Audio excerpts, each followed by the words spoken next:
Bismillahirrahmanirrahim. Assalamualaikum warahmatullahi wabarakatuh. Perkenalkan, nama saya Nurul Husna dengan NIM 21074005. Penghormatan saya kepada Bapak Safriandi SPD MPD selaku dosen pengampu mata kuliah bahasa daerah Aceh. Nah, di sini saya akan menjelaskan mengenai kalimat dalam bahasa Aceh. Dalam bahasa Aceh juga mempunyai arti-arti dalam sebuah kalimat. Mari kita dengarkan ulasan berikut. Nah, apa sih itu kalimat? Kalimat adalah satuan bahasa yang mengungkapkan pikiran yang utuh. Dalam wujud lisan, kalimat ditandai oleh adanya alunan nada, jeda, dan intonasi. Dalam wujud tulisan berhuruf Latin, kalimat dimulai dengan huruf kapital dan diakhiri dengan tanda titik atau tanda tanya atau tanda seru, dan disertakan pula di dalamnya berbagai tanda baca lain seperti tanda koma, tanda titik koma, tanda titik dua, atau tanda hubung. Jadi, berdasarkan penjelasan berikut, dapat diketahui bahwa sebuah ujaran dapat terdiri atas sebuah kalimat atau lebih. Nah, contohnya seperti ini. Sonyang tekaje, o tengku wildan, gopnyan gegui siluwu belaungan bajai putih. Jino hana geboh dasi bat takuge, gopnyan gesok sipatu hitam. Tengku wildan memisungan mengkupiah. Nah, wacana ini terdiri atas 8 kalimat dan dipilih atas 3 paragraf. Yang kedua, panen nuwa tengku wildan tanyang gure junet lontuan wa di kedai kopi lonjak mitai ke urung pegat pagi lampu. Nah, paragraf kedua ini dan ketiga masing-masing satu kalimat. Kalimat itu adalah yang dibubuhkan dalam paragraf tersebut. Baik, setelah kita mengetahui apa itu kalimat, di sini kita akan membahas mengenai unsur-unsur kalimat. Yang pertama ada subjek. Apa itu subjek? Subjek adalah kalimat pokok. Pada umumnya, subjek dalam bahasa Aceh berupa kata, benda, atau kata ganti. Subjek dapat ditempatkan pada awal kalimat atau pada akhir kalimat sesuai dengan intonasi kalimat. Contohnya seperti Gopnyan gesok sepatu hitam, yang artinya beliau memakai sepatu hitam. Nah, subjek dalam kalimat ini itu adalah Gopnyan atau beliau dalam bahasa Indonesianya. Nah, ada cara lain nih untuk menentukan subjek dengan cara menambahkan kata di. Kata yang dapat ditambahkan dengan kata di inilah yang dapat difungsikan sebagai subjek kalimat.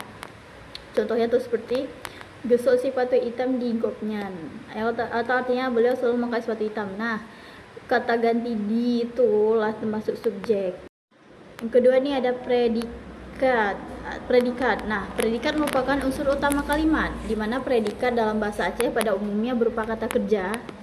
Di samping itu, predikat kalimat bahasa Aceh dapat juga berupa kata benda, kata sifat, kata bilangan, dan frasa depan. Nah, nih ada contoh dari predikat berupa kata atau frasa kerja, yaitu si raja golom jiwo, atau artinya si raja belum pulang. Nah, predikat dalam kalimat di atas adalah golom jiwo dan gelom jiwo. Keduanya berupa frasa atau kata kerja. Dari contoh di atas terlihat bahwa kata kerja menjadi predikat tersebut selalu mendapat imbuhan kata ganti orang. Nah, yang kedua ada predikat berupa kata atau frasa benda. Contohnya seperti urenyan, polisi, atau artinya orang itu polisi. Nah, predikat dalam kalimat tersebut adalah polisi. Nah, bentuk itu tergolong kata atau frasa benda. Selanjutnya ada predikat berupa kata bilangan. Contohnya seperti ngan kamu 7 dro, yang artinya kawan kami 7 orang. Predikat dalam kalimat itu tersebut adalah 7 dro, dan bentuk itu tergolong kata frasa bilangan. Nah, yang keempat nih ada predikat berupa kata atau frasa sifat, dimana contohnya si putra kapulih, atau artinya si putra sudah sembuh. Nah, predikat dalam kalimat ini adalah kapulih. Bentuk itu tergolong kata atau frasa sifat. Dan yang kelima ada predikat berupa frasa depan, yang mana contohnya bukulun dalam lemari, atau artinya buku saya dalam lemari. Nah, predikat kalimat ini adalah dalam lemari. Bentuk itu tergolong frasa depan. Yang ketiga dalam strukturnya nih ada objek. Objek kalimat bahasa Aceh berupa kata benda yang mengambil posisi langsung di sebelah kanan predikat. Nah, contohnya itu seperti kamu mau peruno awaknya, yang artinya kami mengajari mereka. Yang keempat ada pelengkap. Sebagaimana objek, unsur pelengkap juga terletak setelah kata kerja yang menjadi predikat kalimat. Pelengkap biasanya berupa kata benda. Perbedaan pelengkap dengan objek adalah pelengkap tidak dapat menjadi subjek jika kalimat tersebut dipasifkan, sedangkan objek dapat menjadi subjek. Contohnya seperti jika jejak sekolah, yang artinya dia sudah pergi sekolah. Nah, kata sekolah itu adalah pelengkap. Yang kelima ada keterangan. Unsur keterangan merupakan unsur yang berfungsi memberikan informasi lebih lanjut terhadap unsur SPO dan pelengkap. Letak keterangan boleh di bagian awal atau di bagian akhir kalimat. Keterangan ini biasa menyatakan waktu, tempat, tujuan, alat, penyerta, perbandingan, dan sebab. Yang pertama saya akan menjelaskan tentang keterangan waktu, di mana keterangan waktu dapat berupa kata-kata seperti baru, berkelam, bunuh, singa, lusa, dan untuk. Keterangan waktu ada kalanya diawali dengan kata-kata depan seperti bak, yo, sampai. Contohnya seperti kamu mejak bak pohut, yang artinya kami pergi pada pukul 4. Dan satu lagi contohnya beklam musang di pajul manok, yang artinya semula musang memangsa ayam. Nah, keterangan waktunya situ di yang pertama bak pohut dan yang kedua beklam. Itu keterangan waktu. Baik, yang kedua ada keterangan tempat, di mana keterangan tempat hanya dapat diisi dengan kata atau frasa depan yang diawali oleh ba, u, di, dan lam. Contohnya seperti Tengku Nyan gesemubut bak baleje, yang artinya Tengku itu mengaji di balai itu. Nah, keterangan tempatnya itu ada di kalimat bak baleje. Nah, yang kedua contohnya nih, awaknya jiduk di luar tika, orang itu duduk di bagian luar tika. Nah, keterangan tempatnya itu di luar tika. Yang selanjutnya ada keterangan tujuan. Nah, keterangan tujuan ini ditandai oleh adanya kata depan, semangat, dan bah. Contohnya itu seperti Gop nyan gejok peng ke anak ke, yang artinya beliau memberikan uang kepada anaknya. Nah, kata keterangan tujuan ini ke anak ge, yang berarti ke anaknya. Nah, selanjutnya ada keterangan alat, di mana keterangan alat adalah keterangan yang menyatakan alat yang digunakan dalam suatu peristiwa. Keterangan alat ini dicirikan oleh adanya kata depan ngan. Contoh, ngon. Contohnya, guru gitu mulai ngan gense, yang artinya guru menulis dengan pensil. Nah, kata ngan gense itu adalah keterangan alat. Dan ada keterangan cara, di mana keterangan cara ditandai oleh kata depan ngan juga. Contohnya seperti Gopnyan gejak ngan bagah gede, beliau berjalan dengan sangat cepat. Nah, keterangan cara ini adalah yang di sangat cepat itu. Nah, selanjutnya ada keterangan penyerta, di mana keterangan penyerta ini juga menambahkan katangan. Contohnya seperti Abuwa gejak ukede ngan anak ge, yang artinya Pak Wa pergi ke pasar bersama anaknya. Nah, keterangan penyertaan ini itu ada pada ngan anak ge. Selanjutnya ada keterangan perbandingan, di mana keterangan perbandingan ditandai oleh kata depan lage. Contohnya seperti anaknya carang lage yahji, anak itu carang seperti ayahnya. Nah, kata perbandingan itu lagi ayahji atau seperti ayahnya, itu kata perbandingannya. Yang terakhir nih ada keterangan sebab, di mana keterangan sebab ditandai oleh kata depan sabab. Contohnya tuh seperti jihan jedjih sabab jihan jedjih sabab. Nah, artinya itu dia tidak bisa karena malas. Nah, di mana sih kata keterangan sebabnya? Di sabab, itu keterangan sebab kenapa dia malas. Kenapa dia nggak bisa? Karena dia malas. Gitu.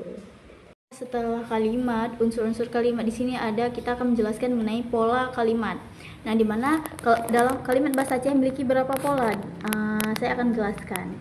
Pola pertama itu pola SP, di mana contohnya seperti bak mamplam mecabung. Nah, subjeknya itu bak mamplam, mecabungnya itu predikat. Oh ya, maaf. Arti dari bak mamplam mecabung itu adalah pohon mangga bercabang. Bisa dimengerti kira-kira? Nah, yang kedua nih ada subjek, predikat, dan objek, di mana contohnya seperti kamu melonton piasan pupuk lemo, yang artinya kami menonton pertunjukan adu sapi, di mana kamu itu sebagai subjek, melonton sebagai predikat, piasan pupuk lemo sebagai objek. Nah, yang ketiga ada pola subjek, predikat, dan pelengkap, di mana contohnya seperti awaknya tengah jimeen boban, yang artinya mereka sedang bermain bola. Nah, awaknya itu sebagai subjek, tengah jimeen sebagai predikat, dan boban sebagai pelengkap.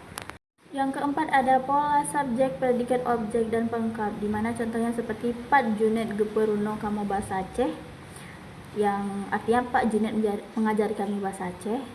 Pak Junet itu sebagai subjek, Geperuno sebagai predikat, kamu sebagai objek, bahasa Aceh sebagai pelengkap. Nah, selanjutnya ada pola subjek, predikat, objek, dan keterangan, dimana contohnya seperti anaknya tengah dibaca buku di Chong Pante. Artinya anak itu sedang membaca buku di balai. Nah, anaknya itu sebagai subjek, tengah dibaca sebagai predikat, buku sebagai objek, di Chong Pante sebagai keterangan.